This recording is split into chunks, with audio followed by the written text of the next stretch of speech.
Hello everybody, welcome back to another video. I wanted to do an update because a couple weeks ago I actually posted on my community tab that I was going to have a couple of blood tests done. Now these were blood tests that you could order online, at least I could order them online. I ordered a couple. I ordered this one, hope you guys can see that. It's one for amino acids and it tests pretty much the entire list of amino acids, quite a long list actually. Let me grab that real quick. Actually, I'll just put it on screen. That's probably going to be easier because I probably won't be able to pronounce most of these. But so I did that one, and I did a test, which is just a general blood test from the same brand that I also got those amino acids from. And this one tested for iron, ferritin, vitamin B12, folic acid, and vitamin D. And that is it. So first of all, when I went looking for these tests, because in the video that I recorded last, I was talking about how difficult it is to figure out exactly what's wrong with people that would make their hair turn gray, for instance, and of course affect a lot of other systems because of course it's something that your entire body uses all of these chemicals every day, and some it can produce and some it needs from external sources. But in any case, so it's difficult to tell exactly what is low and high with a person without actually doing a blood test or something along those lines. And then I went looking for blood tests and I found these two, and there were other blood tests that were kind of like similar, but most of them were just variations of what was already out there. Like these two I think are the main tests that I found, one for amino acids, it does most of the amino acid levels, and one for a couple of the most important vitamins and minerals. And the variations that I found were some of these vitamins and some not. In other words, like if somebody wants to check only vitamin D or vitamin B12 and D or iron and B12 or something, those were like separate tests you could buy. But I just thought, you know what, I'm just going to test the entire bunch. As much as I can test, I'm going to do it myself, because then at least I'll have some idea of what's going on inside when it concerns these particular vitamins, minerals, and amino acids. Now, getting them sent to me was not too difficult, of course, because it's just like ordering something online. But then sending them off again, I thought was going to be a little bit easier. I kind of had this idea that it would just arrive, and on the day of or day whenever I felt like it, I would just stick my finger with something sharp, put it on like a piece of paper, send it off, and then a week later we're going to have a result. It kind of does work that way, but it doesn't work that way quite, in the sense that I had to make sure to mail it out on specific days and then also under specific circumstances. Like the one, the vitamin one, this one, I had to make sure to not mail it on any other day than Monday or Tuesday. So Monday or Tuesday before the mailbox closed, I was supposed to throw it in there, and the other day of the week, forget about it because the lab is apparently closed or something and they don't get it on time and your blood sample goes to waste. I don't know. Anyway, so that was annoying because that meant I had to do it sometime on Monday or Tuesday morning, which is really annoying because I have to go to work early. I leave for work around 6:30 or something, so I'd have to very early in the morning torture myself for a bit of blood to put in a thing, send it off when I get home because I can't just take it with me. So that would be weird. And the other one, this one was a little easier to do because this one only really required me to put a couple of drops on these little paper circle things that they included, like a little carpet, a couple circles, and that was the only thing I needed to do for this. But this one required that I do this also on certain days of the week, and I think this one also wanted me to mail it like not in a regular mailbox or just put it in like a mail sack at a special mail location, or maybe it was the other one.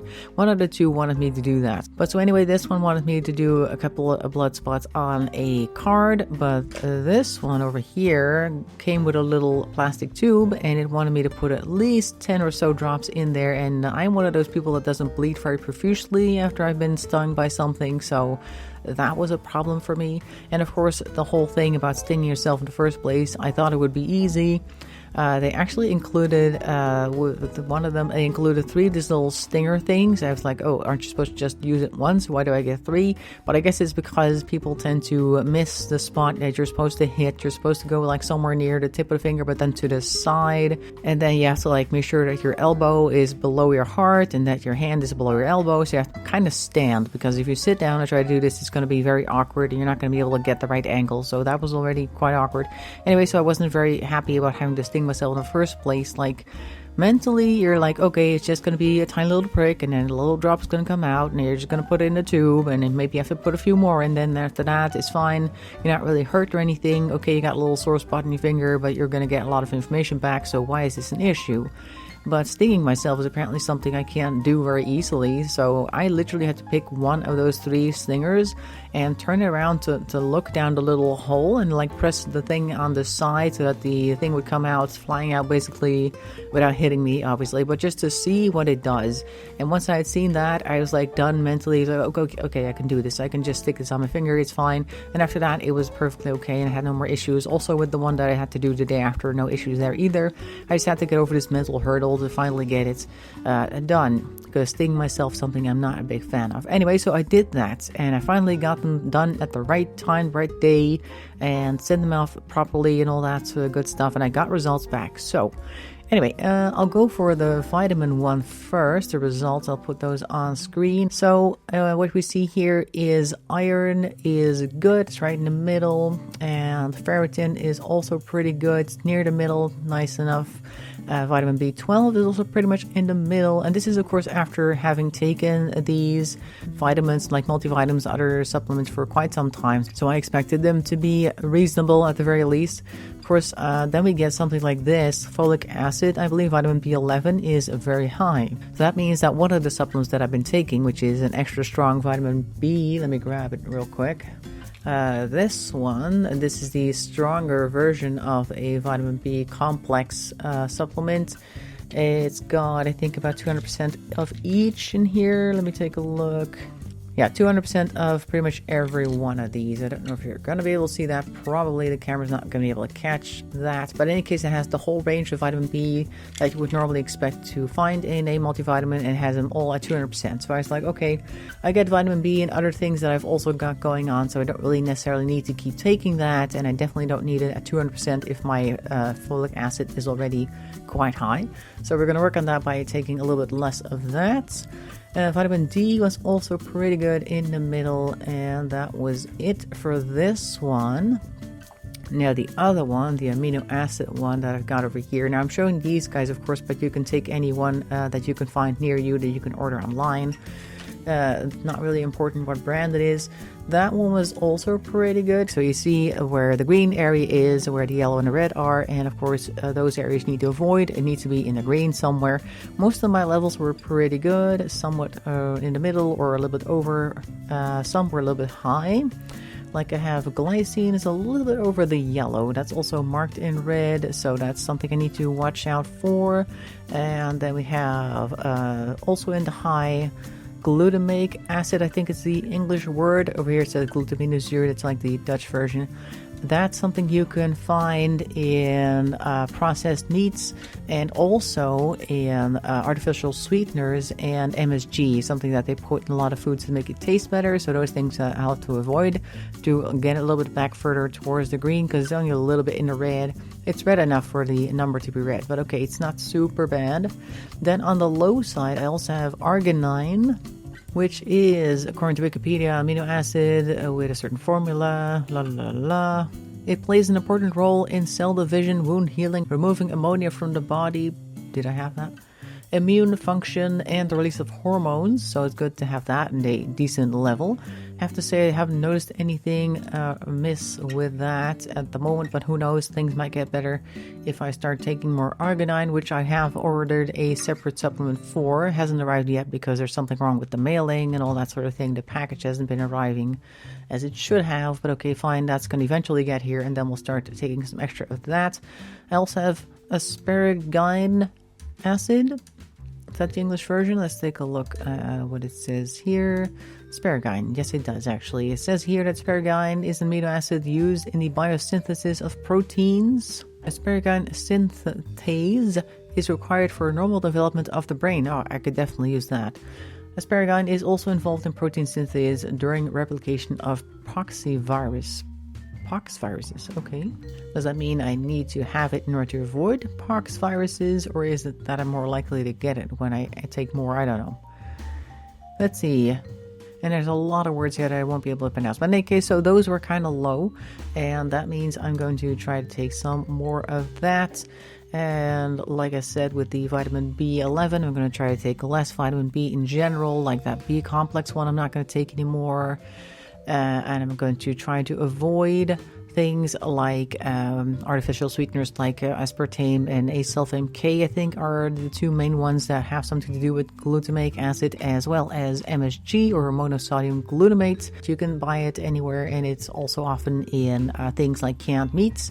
Also has a lot of glutamate in it, so I'm going to try to avoid some of that as well. And it should also show on the label when you actually have it in a product. So if you are also thinking you might have too much of that, make sure to keep an eye on that. So as far as getting the results goes, after this test, it took a while. I sent it off, and then 2 weeks later, I hadn't heard anything yet. And I took both tests pretty much in the same week, so I was like, neither of them have actually arrived. What's going on? So I sent the one company a message, and they're like, oh, that's weird. You should have gotten it already. But in any case, here is the link to your online version. You can go and check that out. So I went and did that. And then the other one was like, oh, that's strange. We sent you an email, and let's try that again. And of course, the standard excuse is, oh, we sent you an email, check your spam box. But I did that beforehand. So I was like, in my reply to them, like, oh, hey, I checked my spam box. It's not in there. When am I going to get my results? So they couldn't use that anymore as an excuse. But that's just a little aside. Anyway, so other than that, feeling fine. And I took a picture of my hair, so you can see, you could probably already kind of see it if the lighting's okay. I didn't quite put a special lamp up today. But you can see that it's quite dark, and the band has gotten quite long. But I took a picture anyway, so you could see what it actually looks like from above. So picture day is coming up from my work, and I'm not sure if I want to leave it like this for the picture day. I'm probably at the very least going to make sure to kind of color the money piece area up front here. I have quite the money piece there that's been there for years. I don't really want that in my profile picture, so I'm probably going to color that like with a temporary thing, just to make sure it doesn't look so extremely bright white. The roots though are getting pretty dark and pretty long. I had previously considered just putting a box dye on top of it so that it's kind of the same color, all of it all over. But at the same time, I'm also kind of curious to see how it develops. Like, there are some gray hairs in it still. Like, there's about a 95% chance brown hair coming out now. But there's still a few little silver hairs here and there. And I kind of wanted to just see what it does when it's done growing. But the demarcation line is pretty strong. It's really one straight line. It all started growing at the same time, I guess. So it's like that, and I don't know if I want to have that in my company picture. I'm not going to stand like this, obviously, but more like it's going to show somehow. And does that look bad? I don't know. So maybe I'll just do the curly thing and then just keep my natural demarcation line for the time being and just cut off the ends when it gets too long. A couple more things that I wanted to quickly address. I should probably have started with that. A lot of people asked and keep asking what the brand is of the amino acid that I've taken, and it really doesn't make that big of a difference. If you're really looking for an amino acid supplement that has all the amino acids in it, I think pretty much any brand will do, as long as it's a brand that's actually reputable and doesn't have any junk in their formulas. And will it always fix people's gray hair with everybody? I don't think so. And that's kind of also what I did with the previous video. I was talking about that as well, like with how you have this whole orchestra and there's maybe a couple people missing from your orchestra that aren't missing in other people's orchestras. Whenever I mentioned the fact that my hair is growing out gray and that I thought l-tyrosine was the one helping me out, which I still believe is definitely a big part of it, there's people coming out of the woodwork saying that they've been taking l-tyrosine for all sorts of other reasons and their hair hasn't turned brown. And then I have to explain to them that's probably because they probably need something else then, that their system is lacking, and not everybody's system is the same, and everybody has different levels. Like with those bars that I was just showing on the result, everybody has different levels of their different amino acids and vitamins and micronutrients, all that good stuff. So what works for me is probably not going to work for you. It may work for you, and that'd be great, and then you have your answer right there. maybe have to take another test to figure out what's wrong with their system. And the body in general is just a very complex machine, basically, that takes all sorts of chemicals that it needs to work with and needs to function properly. And some machines have more of one substance than they do of another, and you can't just tell by looking at the machine what it is that they lack or what they have too much of. You really need to dig into it to see what's going on, and for that reason, blood tests would be nice if you really want to dig into it. Now, these were not cheap, I gotta say. I think the one with the amino acids was about 60, I want to say, and the one with the vitamins was about 40 something. So I spent a little over 100 altogether just getting these 2 tests done. And for that amazing amount, I got to sting myself and bleed on a card and into a tube, which is a lot of fun. But of course, the result was very interesting, so it was definitely worth it. But if you don't have that kind of money, which I can definitely understand, because a lot of people don't have a lot of money for a lot of extra stuff these days, if you're really experiencing issues, or if you really want to try and go through your doctor to see if they can offer you a blood test and say like, hey, I've heard that it's possible that gray hair might not be permanent, that I could possibly have some type of deficiencies, try your doctor, I guess. I mean, a deficiency is going to be bad for your body either way. I mean, if your hair turns gray, that's one thing you're seeing, but you don't know what else is going on under the hood that's being caused by this deficiency. So it's good to have blood tests done. If they then start talking about how you might be a little bit vain, then make sure to remind them that deficiencies shown in the hair are also going to cause issues in other areas of the body, and maybe you want to test that anyway. I don't know. Might work. But in any case, that's my blood test story and the results of that, and the update on the hair growth, everything covered. I hope you found it interesting. I'm probably going to cut a lot of it out because a lot of that was rambling, but maybe I'll see you in another video, and if not, in any case, have a nice day, and bye bye for now.